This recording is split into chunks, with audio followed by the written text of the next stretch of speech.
ഇന്ന് സിമ്പിളായിട്ട് ചെയ്യാൻ പറ്റുന്ന ഒരു കേക്ക് ഡെക്കറേഷൻ വീഡിയോ ആണ് കേട്ടോ. അപ്പോൾ ഇതുപോലുള്ള യൂണിക്കോണിൻ്റെ പേപ്പർ പ്രിൻ്റാണ് കേട്ടോ ഇത്. ഞാൻ ഇങ്ങനത്തെ പേപ്പർ പ്രിൻ്റ് എടുത്ത് വെച്ചിട്ടുണ്ട്. അപ്പോൾ ഇത് വെച്ചിട്ടുള്ള ഡെക്കറേഷനാണ് ഇന്ന് ചെയ്യുന്നത്.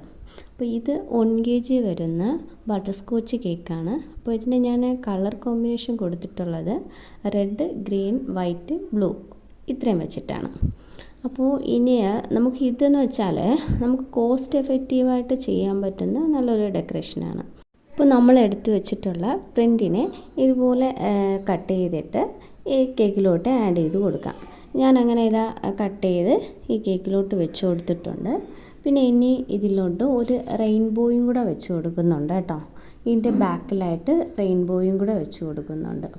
അപ്പോൾ നമ്മളോട് ചില കസ്റ്റമർ ഇങ്ങനെ പറയാറുണ്ട്, ഒരു ചെറിയൊരു തീം വർക്ക് വേണം, വലിയ റേറ്റ് വേണ്ട എന്ന് പറയുകയാണെങ്കിൽ നമുക്ക് ചെയ്യാൻ പറ്റുന്ന നല്ലൊരു ഡെക്കറേഷനാണ് കേട്ടോ. അടുത്ത് ഞാൻ പേര് വെച്ച് കൊടുക്കുന്നത് ഫോണ്ടൻറ്റിലാണ് കേട്ടോ. പിന്നെ സെൻറ്ററിലായിട്ട് ഞാനൊരു ഹാപ്പി ബർത്ത്ഡേയുടെ ടോപ്പറും കൂടെ വെച്ച് കൊടുത്തിട്ടുണ്ട്.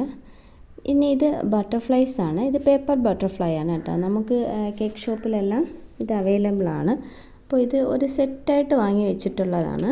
അപ്പോൾ അതിന് ഞാൻ 2 എണ്ണം വെച്ച് കൊടുത്തിട്ടുണ്ട്. പിന്നെ കുറച്ച് വൈറ്റ് കളറ് ഷുഗർ ബോൾസ് ഇങ്ങനെ ഇട്ട് കൊടുക്കുന്നുണ്ട് കേട്ടോ. എനിക്കിങ്ങനെ എല്ലാ കേക്കിലും ഷുഗർ ബോൾ ഇട്ട് കൊടുക്കാൻ ഭയങ്കര ഇഷ്ടമാണ് കേട്ടോ.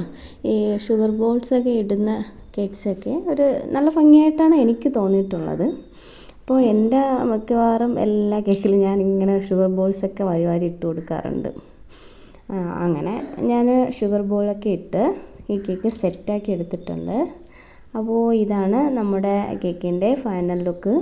നിങ്ങൾക്ക് ഇഷ്ടപ്പെട്ടിട്ടുണ്ടോ? ഇഷ്ടപ്പെട്ടിട്ടുണ്ടെങ്കിൽ എൻ്റെ വീഡിയോ ലൈക്ക് ചെയ്യണം, സബ്സ്ക്രൈബ് ചെയ്യണം.